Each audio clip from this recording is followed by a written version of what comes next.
ठाकरेंचं mission Mumbai सुरू झालंय। मुंबईतील मतदारसंघांसाठी ठाकरे गटानं मोर्चे बांधणीला सुरुवात केली आहे।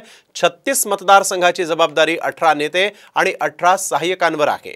उर्वरित महाराष्ट्रातील सर्वेक्षण 25 ऑगस्टला होणार आहे।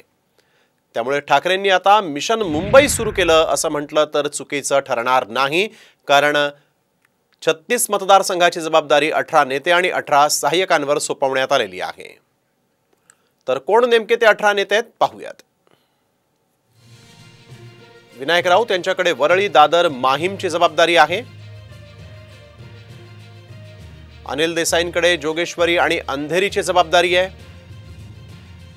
ठाकरे गटाचं मिशन मुंबई अनिल परवानकडे मागाठाणे आणि दहिसर या प्रभागांची जबाबदारी आहे। राजन विचारेंच्याकडे विलेपार्ले आणि कालिनाची जबाबदारी देण्यात आली आहे। मिलिंद नार्वेकरांकडे दिंडोशी, गोरेगाव,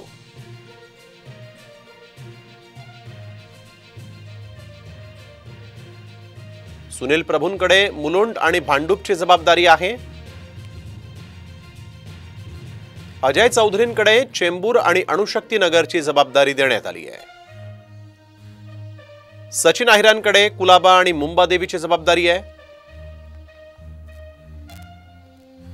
विलास पोतनिसांकडे शिवडी आणि मलबार हिल, वरुण सरदेसाईंकडे सायन कोळीवाडा आणि धारावीची जबाबदारी देण्यात आलेली आहे।